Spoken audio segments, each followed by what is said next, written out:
So please welcome this beautiful soul, Elizabeth April, to the show. Welcome, Elizabeth. Thank you so much for having me on. I am super pumped for our conversation today. Oh, thank you. Thank you. Thank you for coming on. All of my people, my amazing listeners that listen each week, when they listen to you, or if they already haven't already, because I've shared your message, they're just going to be blown away. And there's so much to cover, and we have an hour and we will do our best. But if people don't know, like I was listening to podcasts because I love getting prepared to and learn all about you before I meet you. If you get on a podcast for my audience, I feel like I would love for you to share your life, like where this all started. It's not like all of a sudden you're almost 30 and you're doing this, right? Like there's such a great story. And I love the way how you were raised Catholic and your mom and dad, the dynamics in that, and all this stuff along the way. So take us down your little yellow brick road. Totally. Yeah. So in this lifetime, I was born with extrasensory abilities, which is essentially just being able to kind of feel things beyond the five senses. I've always had a really strong clairvoyant sense, which is essentially being able to see a lot of things beyond just kind of what we see with our eyes. So I was able to see chakras and auras and ghosts and spirits at a very young age. So I was definitely the weird kid, growing up. Did you know when you were little what they were? Did you know Oh my what God, that no. was? Or okay. Nope, definitely not. Definitely not. I didn't have any real distinction between even like spirits that I saw and like real people. So a lot of the spirits that I saw, I thought were real and walking around until I would point them out and other people couldn't see them. And I think that this is kind of how I worked with a lot of my abilities. I thought that everyone could see what I could see until I realized, especially getting into school for the first time, that other kids weren't able to see those things, which really made me feel like an outcast. And I think even my parents said that, at around the age of 2, they noticed that I was, seeing things and babbling or talking to things that just weren't there, which was very different than, say, my brother, who was a year older. So they kind of had that, had that balance. And, like you mentioned, I was raised Catholic, so going to church and Sunday school and things like that. And that was really from my dad. Did that feel right? Going to Catholic, did you resonate with that? Do you remember that feeling? Oh my God. I mean, like I was all in. I was like that was for me at that age. It was like, yeah, we're really talking about, something that no one else can see. And that made me feel actually really included in my world. And my mom was so worried because she totally was not Catholic and had no real kind of religious denomination. And she just grin and bared the Sunday church, every week. And when I was, I don't know, definitely like less than 10, maybe like 8 or 9 years old, I told her, I'm like, I'm going to be a nun. Like, I feel called into like, sharing this message. Because once again, that was my only framework, and even at 6, I told my dad that I was talking to God once again within my framework.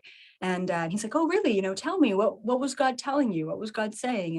And I said, well, the Bible has it all wrong, right? The Bible and church say that God is a man, but I've been talking to God and God's actually a woman, right? And I just love it. I love the audacity that I had at that age to just say the whole religion is wrong based on my experience. But I also really believe that that's how a lot of religions got started. Someone had a vision, someone had a connection to something that no one else had, and they completely, misinterpreted it and created, basically a cult around it, right? So yeah, so I was all in, at a young age. But then when I was having a really hard time, like fitting in and making friends, at around the age of 10, I decided to shut down all of my abilities. And I remember looking at all my classmates at that time and asking, what are the popular kids doing? Like, I need to do whatever they're doing. And they were all involved in sports. So I'm like, cool, I'll just do that. And so I got involved in pretty much every sport you could think of. soccer, rugby, volleyball, basketball, like just everything, kickboxing, karate, all of the things. And I was pretty good at whatever I tried. And I made a lot of friends. So all of a sudden, I went from a very metaphysical reality to an extremely physical reality and dropped all of my metaphysical connections. And that went on until, teenagehood. So I, 12, 13, 14, 15, 16. But when I was around 14, 15, I started to really kind of suffer with a lot of depression, a lot of questioning, a lot of doubt, a lot of fear. And one of my biggest things, especially getting into high school, was what's the meaning of life? Like, what is this? Why are we here? What's the purpose? What's the point? And so I went to every authority figure I knew existed, and I asked them that question. And so I went to counselors and therapists, and I went to school guidance counselors and high school teachers and high school friends' parents, just to ask, what's the meaning of life? I even went to a priest to say, all right, you're the guy in charge, right? Like, tell me, like, what are we doing here? And no one could give me a straight answer. Like, no one satisfied my curiosity, my need for knowledge. And so, I just felt really lost. And I even thought to myself at 16, if this is it, like, if going to school, going to more school, getting into debt, landing a 9 to 5, having a bunch of babies, and dying, if that's really the meaning of life, and everyone's happy with that, then count me out. Like, that's not what I want. Like, that's not going to serve me. And so it was my dad, surprisingly enough, the Catholic one, who was also an engineer, who said, hey, would you be interested in this past life regression? So as he was going to university for engineering, he ended up studying past life regression on the side, which is really cool. That's crazy to me. Yeah. When I heard that, I was like, what the heck? What a contrast. Exactly, right? As engineering, logical, Catholic, religious, and then you just throw in the spiritual. Yeah. So he's definitely a really good kind of mix of things. And so, yeah, and he had like books on UFOs and Doreen Virtue, or Dolores Cannon, and Brian Weiss. And, so he was kind of studying all of that. And so at 16, in an 1.5 hour long regression, we went into about 5 different lifetimes. And in every single lifetime, I was in a position to essentially receive information and give that information to others. So sometimes I was a healer. In other lifetimes, I was a shaman. In another lifetime, I was a philosopher. But I also got persecuted a lot for the information that I had. It didn't matter, though. I finally knew what my purpose was at 16 years old. Once again, I'm like, okay, I'm here to give information, knowledge, and to spread that to the masses. And I didn't know what the information was. And I also learned 2 big things. 1, reincarnation is real. And 2, time is an illusion, right? Like, how is it even possible that in an 1.5 hours, I just completely went through 5 different lifetimes at 16? Wow. So that really kind of, that was basically my first really big reawakening, I would say, at 16 years old. When you did your past life, I'm going to stop just 1 second, because I did mine. I've done mine a couple times. And, at the first you're like, is this real? Is this really what, because I relate to that, because I remember going to like 5 different lives, and I was like a teacher, and I was always with kids because I have children, and I teach children all the tools, right? The law of attraction, all the mindset tools that I think are important. But I saw all my lives were like that, and why I'm so passionate about it. But then it's like, when you're 16, like if I'm going to tell my daughters, like, let's do a past life regression, because I have a 16-year-old, would she sit there and believe me, or believe it? Like, that's just amazing that you were just ready. Oh yeah. I mean, I did a lot of questioning and navigation before that point. And luckily those were the answers that I was really looking for. And interestingly enough, there's actually a psychic that my dad would visit. So once again, as we're going to church, he's going to visit these, world-renowned psychics. And And so he would visit this psychic village in New York quite often.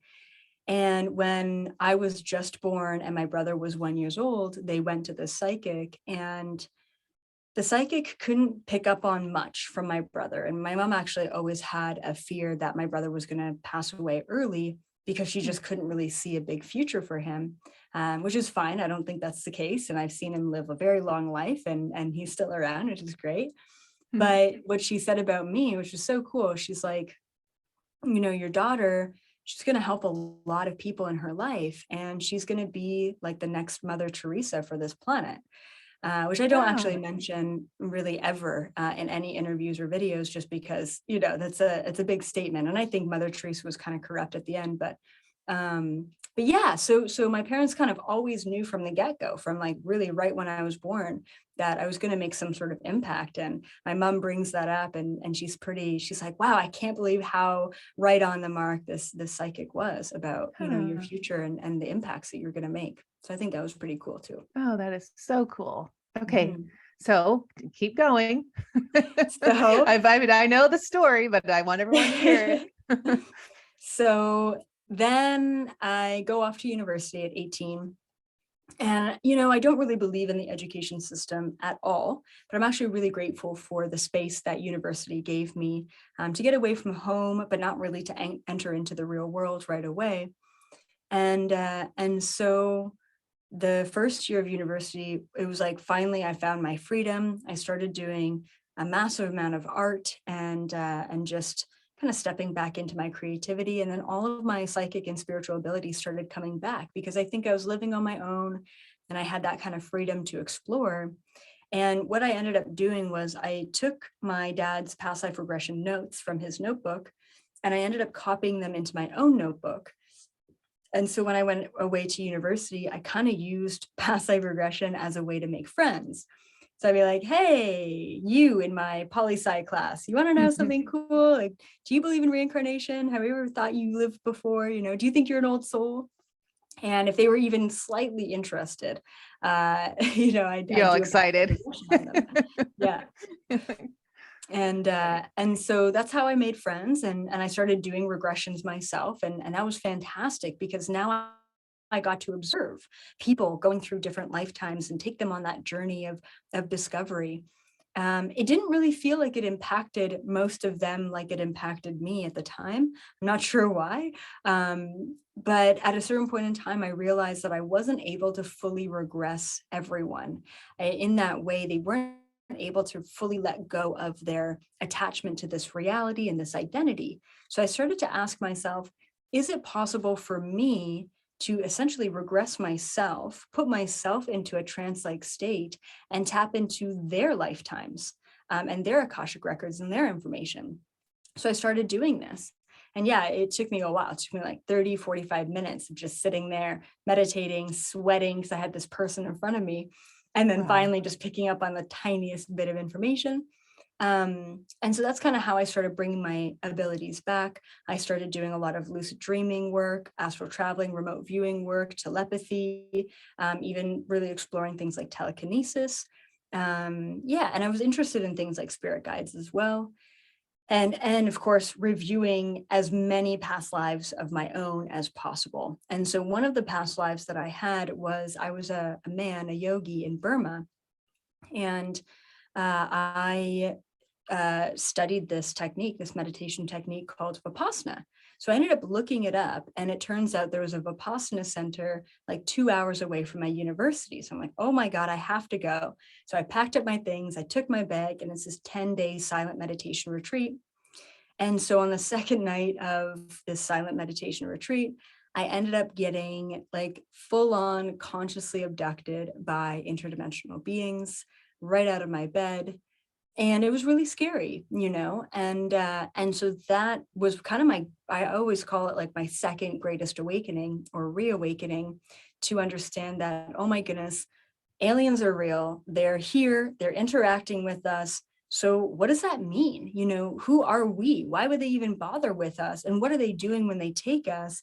Like, what is the greater purpose? And then I started asking, myself, well, if aliens are real and we're humans and we've been humans and animals and plants and other things before reincarnated, then have we been them? And can we be them again?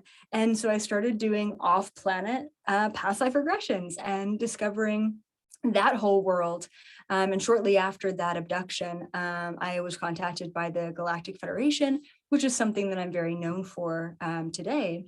And so I started, communicating telepathically, remote viewing the Galactic Federation mothership, and basically receiving as much information as possible from them for humanity. And that was all 2010, 2011. And it took me until 2016 to actually go online and talk about all the things that I was channeling and downloading and receiving from different beings and my higher self and the planetary matrix.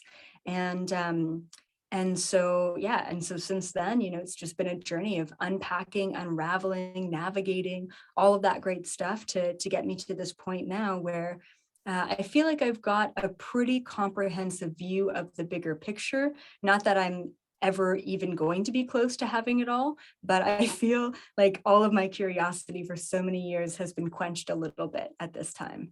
You're a question asker, and you are so like, why is this? It's always like I always talk about your questions like that.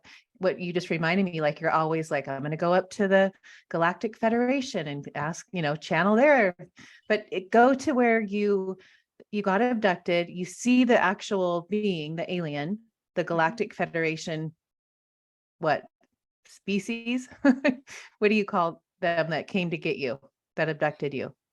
Yeah, Explain so that, because you see the them. yeah, the beings who abducted me when I was 18 from the meditation retreat, they were not a part of the Galactic Federation. Okay.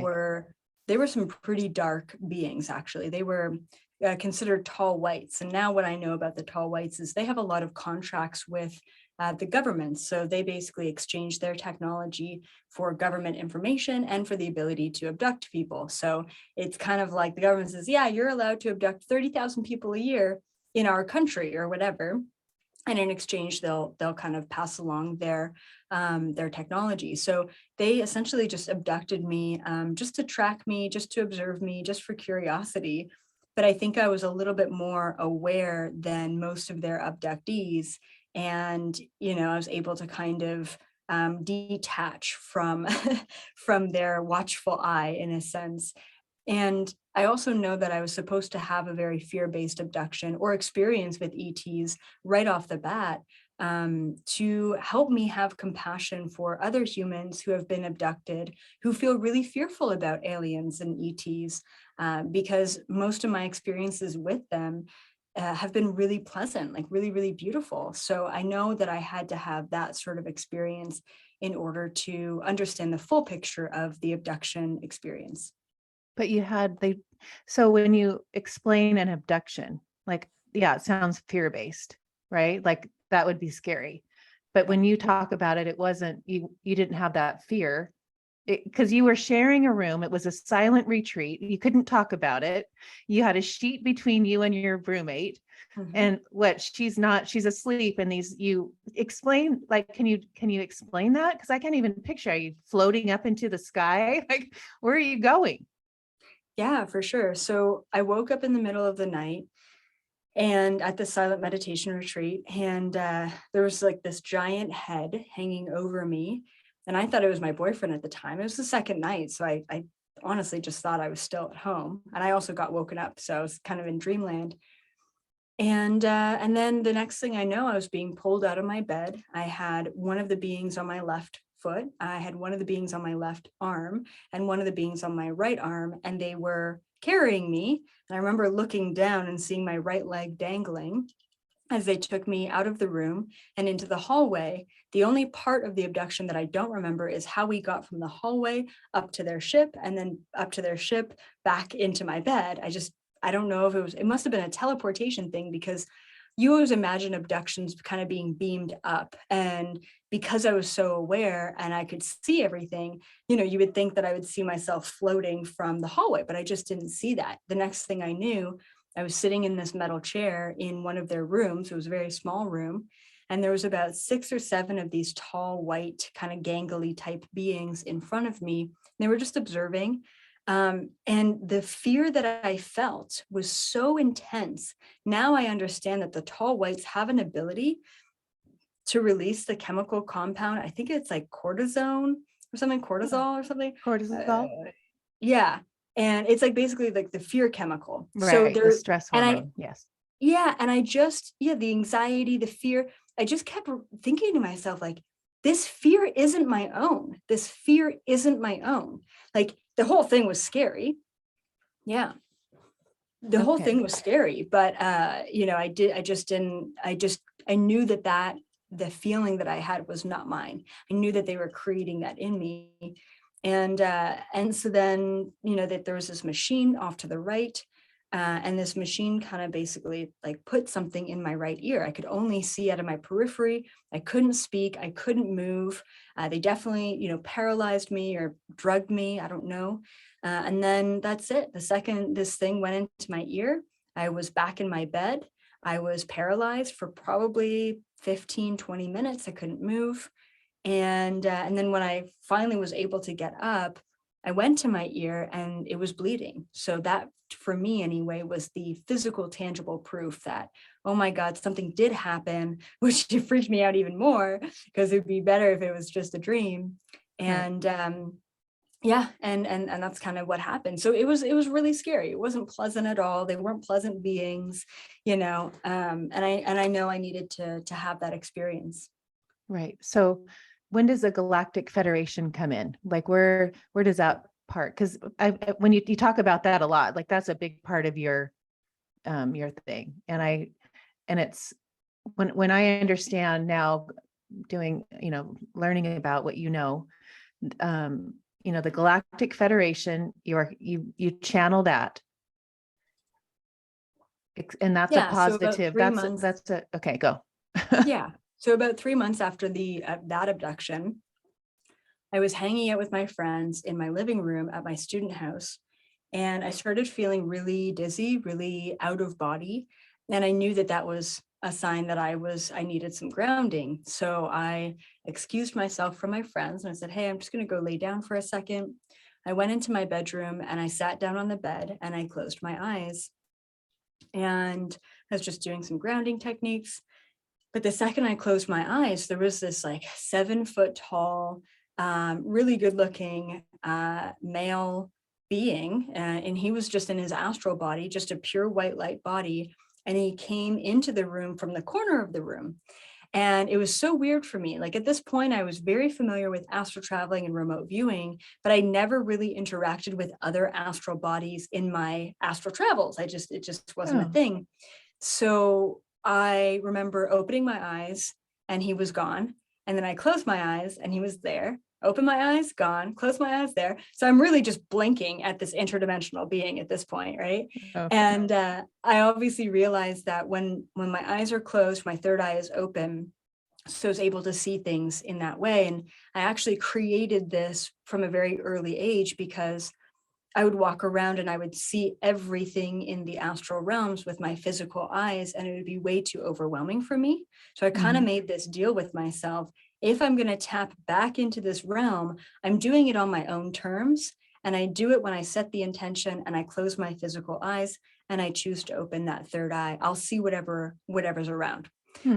So after blinking and realizing, nope, he's there. He's not just something in my imagination. He said that he was a Pleiadian being. I had no idea what that was. And he said he was from the Galactic Federation, had no idea what that was. Okay. And he said that there was a meeting that I had to attend. And the meeting was taking place in 2 days' time. And it was going to be at 2 a.m. EST, Eastern Standard Time, my time zone. And so he said, make sure that you're awake for this. You have to be awake. And I said, okay. And just like that, he left. And I remember going back into the living room and joking with my friends, hey, I just got greeted by some fucking weird being, that stepped into the room. And we all laughed about it. And that was pretty serious, but we all laughed about it. Right. And then 2 days later, which was December 21st, 2011. And I remember this clearly because we were all waiting for the end of the world for like 2012 to hit. Oh, right. at least like the spiritual people, I guess. Right. And so, yeah, so it was like, I set my alarm for 1 a.m. I had an extra large coffee. I was used to this. I was a student, right? So, pulling all-nighters and whatnot. So Right. I chugged back a huge coffee and I just meditated from 1 a.m. to 2 a.m. And 2 a.m. on the dot, this being comes back into my room and he says, follow me. I didn't know if this was going to be a physical abduction experience, an astral. Obviously, when he came in his astral, I knew that when I was going to follow him, it was going to be in my astral. And we ended up going, crazily enough, to the moon, but we actually went to the center of the moon. And I had no idea that the moon was hollow or that there was at least a room inside the moon. And this was actually my first time astral traveling off planet, period. So that was all very new to me. And it was this large meeting, this Galactic Federation meeting with, I would say, hundreds of thousands of physical beings and also tens of thousands of astral bodies, just like me. And I could tell that the other astral bodies were humans doing what I'm doing, coming from planet Earth, because I could see their grounding cord going back to planet Earth, just like mine was. And in this Grounding meeting, cord. they talked about Wow. a huge shift in vibration. They talked about, the manipulation that's been happening on planet Earth from a different species altogether. They were talking about how there are volunteers on planet Earth. They talked about something like a pole shift happening, a solar flare, and just to get prepared for these events. And once again, I mean, I thought the world was ending in 2012. So I thought this was all happening right then and there. And it really didn't start happening until 2020. Right. So yeah, so that was that. And that was my first introduction to the GFL. And ever since then, I've been going up multiple times a month and, going to different councils and asking different questions and mainly just kind of tuning into what does humanity need to know right now? I used to do this at a solo level, and now I do it at a very public level. And I bring thousands of people in from all over the world to also partake in these Galactic Federation meetings. How does that work? So it's basically a Zoom room and bring people in, and I will sit there and I'll ask a question and I'll remote view or astral travel up to the Galactic Federation mothership that hangs out in our solar system. And based on the vibration of the question, I will just naturally go to the right council and the right being. So sometimes the same beings come through, they have lots of information for us. And sometimes we get introduced to brand new beings, all different species, all different names, all different pieces of information from all different councils, but all really there to help humanity, assist humanity, and deliver these messages. And when you talk about volunteers and star seeds, and if I'm attracted to the Galactic Federation of Light, I'm interested in that. I'm interested in, the all the information that you talk about. Is that because I'm part of the Galactic Federation of Light? Am I a star seed? You talk about how, there's usually one star seed in a family, that's interesting. How does that work? Yeah, absolutely. So a lot of people will kind of just get drawn to my content and they'll ask me, they're like, oh, well, am I a star seed? And I always like to say, and I kind of chuckle about this, like, if you're here, if you can handle this kind of information, then absolutely you're a star seed. I would say like a solid 95, 98% of my community are all volunteers, all star seeds. And actually many years ago, when I started my YouTube channel, I put the intention out there that I don't want to teach students. I want to teach teachers, because that way I can teach one person and they can teach hundreds of thousands of people, which is incredible. And that's really what I find is everyone who really gets drawn to the content has their own lessons, has their own mission, has their own teachings, and eventually will kind of make this impact in the new earth. So, yeah, I don't know if I answered the question. You did, but so let's talk about the new earth. That's where I was interviewing this man, Dr. Vibe. He is Dr. Stephen Schwartz a couple of months ago, and he mentioned your name, and that's how I learned about you. He said she was the one that I watched on a YouTube channel talking about the new earth. And I wrote your name down. And after that, it was all, I was down that hill. But talk about the new earth. Talk about 2020. What happened between 2012 and 2020? What took so long? Where were you going? Like, were you going to these meetings where, and then all of a sudden we hit 2020. And I love Yeah. how you talk about, we're in 2022. August was a big month, and we're going into 2023 and it's a 7. We're leaving a 6. 222 adds up to a 6. I'm saying that to everybody. And then 223 adds up to a 7. But talk about the timeline in between then and where we are now and where we're going, the new earth and all that. Yeah, for sure. So what I was told by the Galactic Federation was that, what was it? I'm trying to think of the timeline now. I'm pretty sure it was between 2016 and 2019. It was a period, and they told me this probably back in 2014, 2015, was a period of star seeds collapsing everything that they ever knew. So huge, huge, huge shifts in people who are meant to kind of be leaders in the new earth frequency. They had a huge meltdown, huge shift. It shifted their identity, shifted their job, shifted their relationship, shifted their location. 2016, 2017, 2018, 2019. And now I understand that we had to shift everything in that time period to get prepared for 2020. And then they told me back in 2017, 2018, that the time period of 2020 to 2024 was supposed to be the absolute collapse of the old earth frequency. And then after 2024, specifically 2024 to 2028, is supposed to be the shifting or the beginning of the rebirth of the new earth frequency. And I'll tell you, when everything happened in 2020, I was so excited. As a matter of fact, I have an aunt who didn't really believe in what I did. And she was quite religious, actually.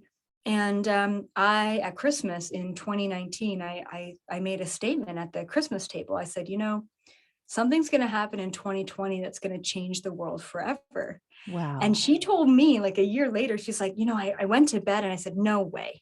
Nope, she's wrong. Wow, how could she make such a brazen statement? Like, it really triggered her. That I don't even remember making the statement, but it really triggered her. And then a year later, she told me, she's like, I never stopped thinking about that, and 2020 happened, right? And so we're in it. I mean, we're right here. We're 2022, kind of gearing up for 2023. We are in the middle of the collapse of the old earth. I was excited when 2020 happened, not because the agendas are taking place and there's all these conspiracies happening. I was excited because there's one thing that's happening that impacted every single person on the planet. And that thing that happened took every single person on the planet out of their matrix reality. It took them out of their 9 to 5. It took them out of their expectations of what they were going to do that day. And what I really know that happened in 2020 is, by being taken out of their reality, a lot of people woke up. A lot of people started questioning, and a lot of people woke up.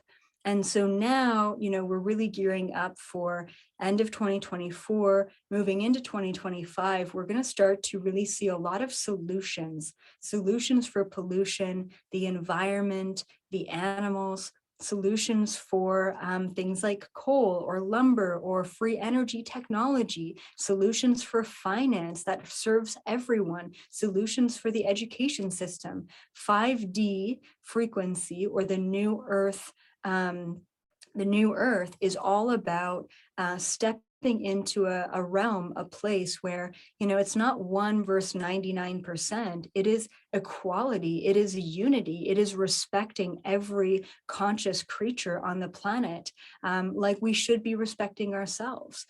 So we're entering into this kind of golden age of high vibrational frequency, and taking ultimate responsibility for our own actions and what we create in our reality. And I just want to mention to everyone listening to this, if you feel like you're a starseed, if you feel like you literally came to this planet at this time, in this lifetime, for a reason, you're here for a reason, and you're most likely a seed planter for the new earth frequency.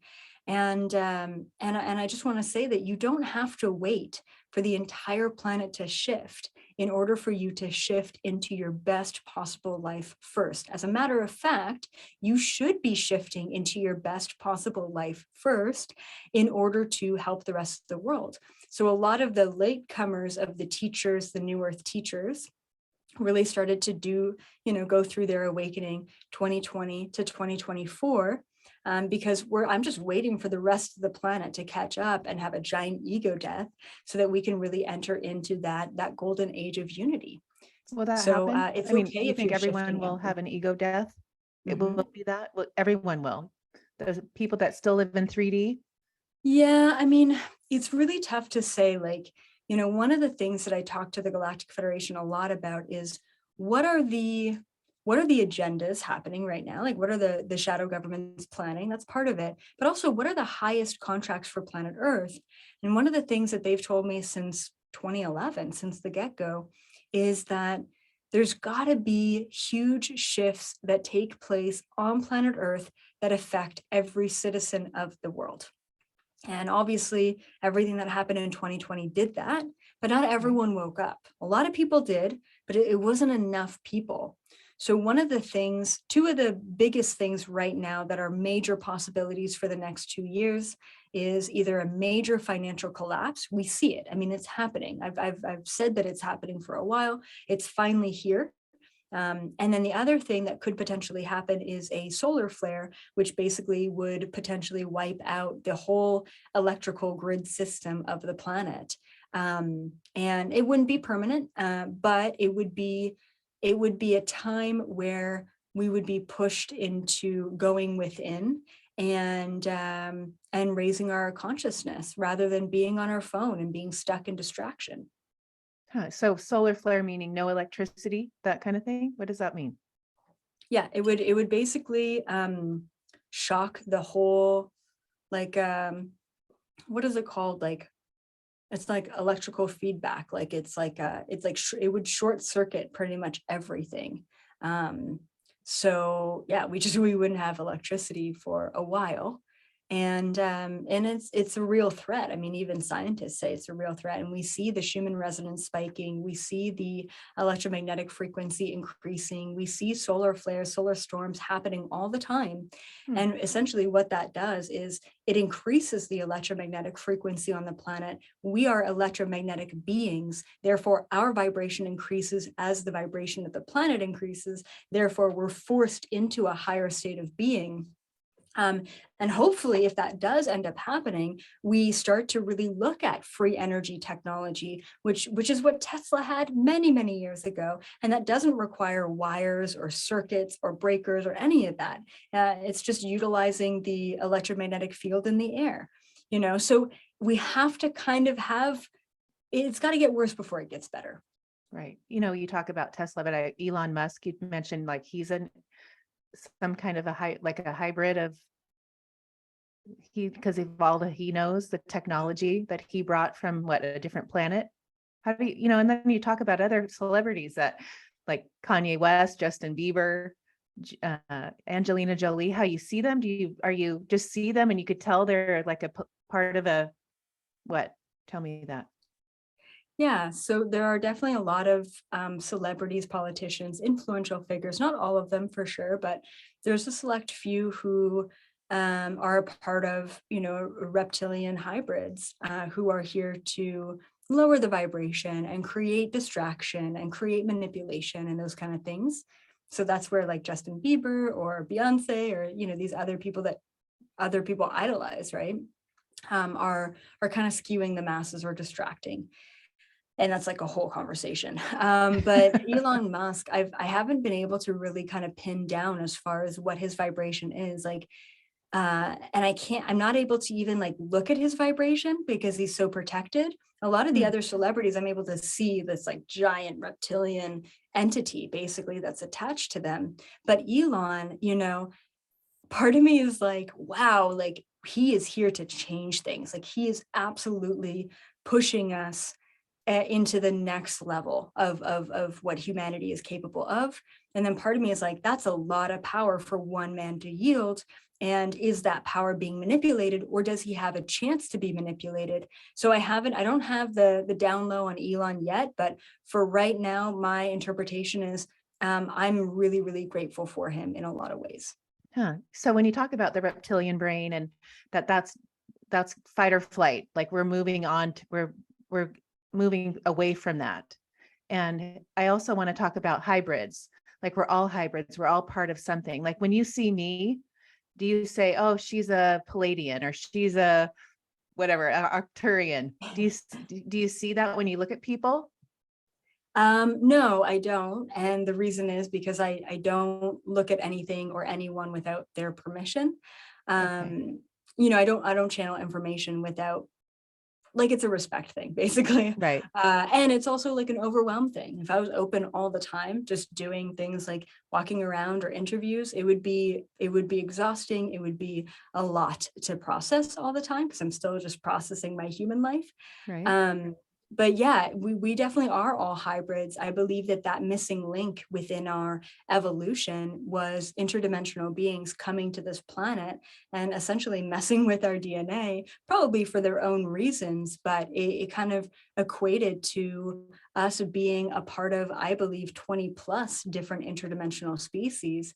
And I believe that with the right vibration, we can unlock those different DNA aspects within us. So, I always have the message that it doesn't matter if you're like a 10th generational psychic or you've never even experienced your own abilities, you have them within you and you are just as powerful, if not more powerful, than maybe the people that you look up to. So it's about going within and understanding that you already have all of the knowledge and information that you need. Right. Well, you talk a lot about, the vibration and how, start now, don't wait for the new earth. And what would you tell people? How did they do that? There's a lot of things. There's a lot of things. What I would say is the first thing is to let go of any and all limiting beliefs.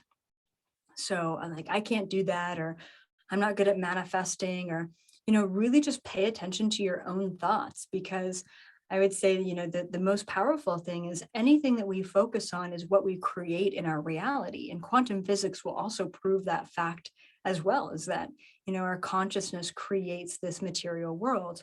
So when we think about things, when we worry about things, when we have anxieties around things, it will create those anxieties and worries into existence.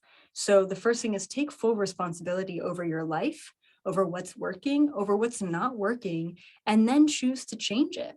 And the way that you change it is just focusing on what you do want rather than focusing on what you don't want. And that's a really, really great place to start, because you can't step into your hybrid DNA. You can't step into your psychic abilities if you're in that fight or flight, if you're utilizing that survival mindset.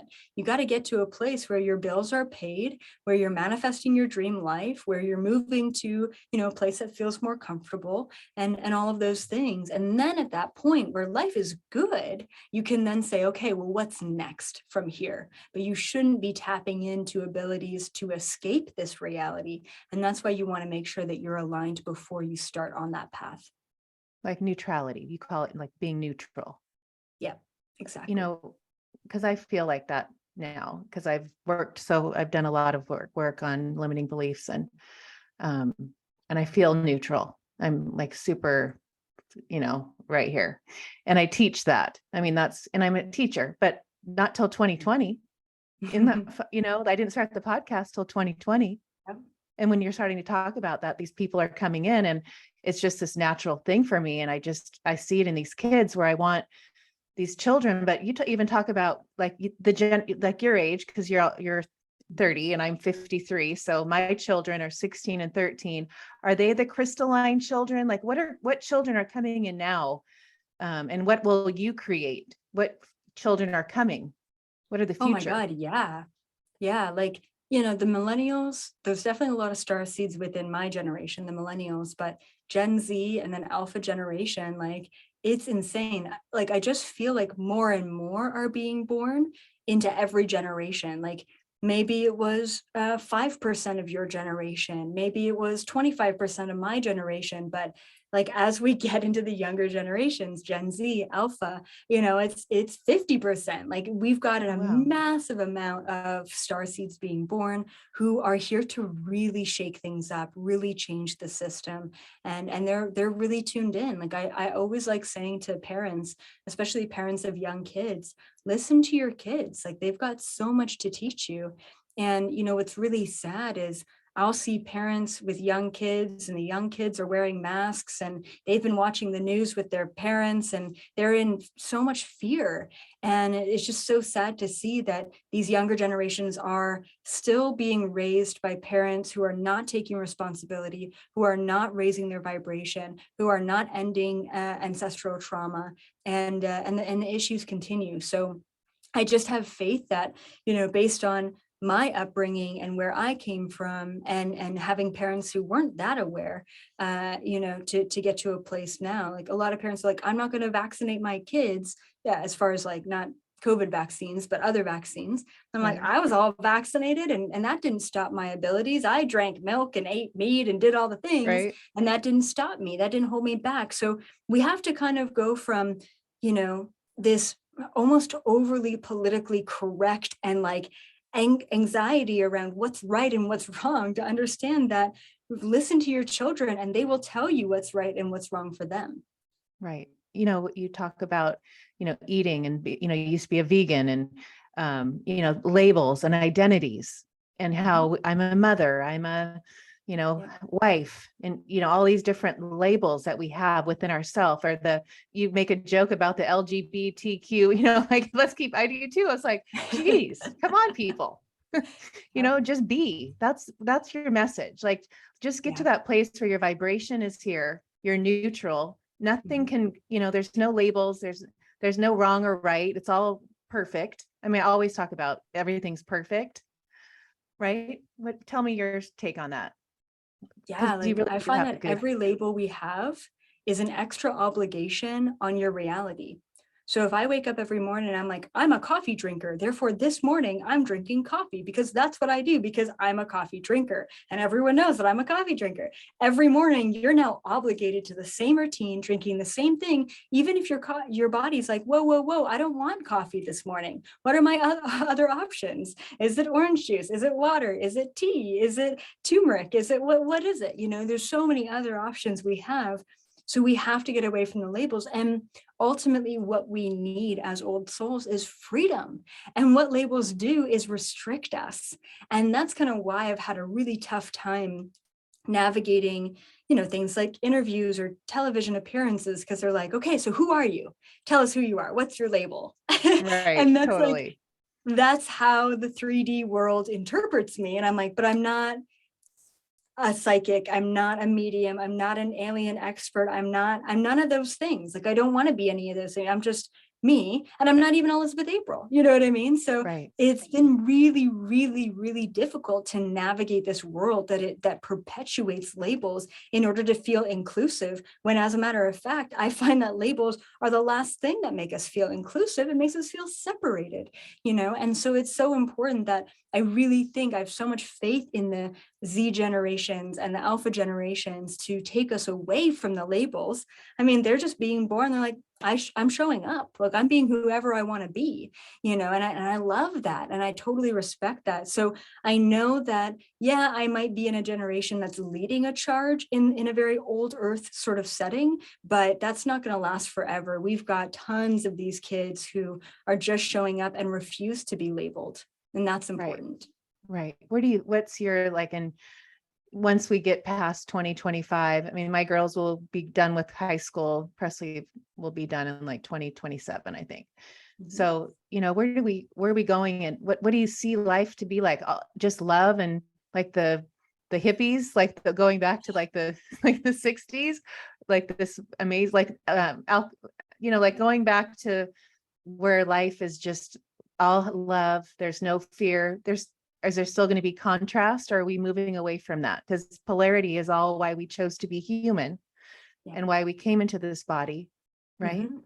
Yeah, good question. So, I think that it's going to be quite a few years of, it's not like we wake up one day and like life is just beautiful and there's butterflies roaming around. And, I don't think it's going to be like that. I think individually we can choose a life like that. I've got this beautiful property and I wake up and there are butterflies everywhere. And I'm like, oh my God, I'm in it. I'm in New Earth. You know what I mean? Right. I'm not affected by that reality. So we can choose to enter into that individually. We don't have to wait collectively. I think we're going to have a lot of years of shifting into the solutions, of purging out the darkness. And one of my questions to the Galactic Federation many years ago was, so we're in a binary universe. We're in a polarized universe. We're in a universe where light and dark does exist. So I said, if we're eradicating the darkness on the planet, then like, what does that mean? Like that kind of worries me. Like if we live in a polarity universe, like how can we just be all light? And they said, no, you're misinterpreting it. Because I'm like, where does the darkness go? And Right. what they said is, and hopefully I'll relay this appropriately, but they said that, right now on the planet, we have a huge difference between the darkest of the dark, people, okay, lowest vibration individuals on the planet. And then we have some of the highest individuals on the planet, highest vibrational individuals on the planet. It's very extreme. And they said, what's happening with the new Earth frequency is we all individually understand that we have both the highest vibrational light and the lowest vibrational darkness within ourselves. So we're actually eradicating the extremes of the light and the dark, and we're bringing balance and unity to ourselves by accepting both the light and the dark within ourselves. And therefore, we balance the entire planet with unity within ourselves, and therefore unity within the global consciousness and the global collective. That for me really answered that question of, yeah, what's going to happen, and with the light and the dark, we all have to experience and understand the darkness in order to fully experience and understand the light, and therefore have the discernment of navigating the both. And I always find when I'm in fear or I'm getting challenged, I'm really able to observe that challenge, observe that emotion, observe that reaction objectively, and then bring love to it. Like, wow, this is really shitty. Like, this is kind of awesome. Like this is what a Yes. challenge this is, and by bringing love to the fear, I'm really able to appreciate it, be present with it, and then move on from it when it's appropriate to move on from it. The emotions that humans have isn't the problem. The hanging on to the emotions that humans have is the problem. Let's feel things in the appropriate amount of time and space to feel them. And then let's move on, learn from them and move on. And that's, Right. I think, where we're going to get to in the new Earth. Yeah, I get that because I'm at that place where I thought sometimes it's fun to have fear because you're like, oh, good, they're still there, like but then it is like loving it and then knowing that it's for your highest good and looking at it from that perspective versus going down that hole, like the fear bringing your vibration down, keeping that vibration up and living in that love, unconditional love of everything in your life is all love. That's really all it is love. Yeah. And that's where I see, that's how I see my life now. And you're right. You can choose to live, you don't have to wait till 2030 to say, oh, the world's like, love butterflies. It is mine too. Every time I look outside, oh, the hummingbirds, and it is all beautiful. It is amazing, and I just, if you could, it's like, that's a part I want the world to get, like even like my children, like just start your life off when you leave me in the awe and wonder of love and light and the fear, and embrace it because you're going to want that fear because that's when you grow, like love that expansion. Yeah. Okay, Elizabeth, April, we're at the end, but so you wrote a book. Talk about where people can find you. And I just think your book, the name of the book's amazing and people are going to go get it, and your podcast and all that. And what are you doing right now for your growth and expansion? Yeah, so many things, always so many things. So the book is called You're Not Dying, You're Just Waking Up. And it is like your awakening guidebook. Like it is Awakening 101. It's all my knowledge of those 10 years of just transforming and expanding and questioning and shifting and my own growth and development, it's in that book. And it's going to be so validating for so many people who are also in their own awakening. So check that out. You can get that on Amazon all over the world. I also have an audiobook too, and I narrated it. So that's out that. there. If you don't want to read, I totally get that. And I do have a podcast called Expand Podcast with Elizabeth April, or Expand with Elizabeth April. And that's really great, just kind of clips of information. I've got my YouTube channel, Instagram, Facebook, all of that just under Elizabeth April. And then, yeah, I'm really excited about this membership platform that we've spent quite a while building. And we're just about to kind of unleash a brand new website. And it's really intuitive, super mobile friendly. And what I find is people need community at this time. We've been so divided and separated. So if you're looking for your community, if you're looking for your team, then just come on over to elizabethapril.com. You can sign up for free, check it out. And I've got almost 1,000, membership only videos at this time. So if you're looking to binge watch some of my videos, check that out. And if not, go onto YouTube, and there's tons of videos there. I also do lots of workshops, astral traveling workshops, spirit guide workshops, quantum physics workshops, every other month too. So always something going on. Oh yeah, and then the Galactic Federation meetings every month, and tickets for that are just $11. So you can't go wrong, and they really are activating. Like, I learn something new every time, and I feel so aligned and so activated afterwards. And that happens on the 11th of every month, or you could just get the recording as well afterwards. Oh, I love it. I love everything about you. I'm like your newest, biggest fan. Thank you for coming on the show and sharing your magic with everybody. And I know that, I can just see you're opening so many doors for people in their lives and their hearts. And you're definitely doing what you chose to do on this earth at this time in this body. Absolutely. Thank you so much for having me on, and for everyone for listening. It was such a pleasure. Yeah, it was so fun. Go so fast. Thank you.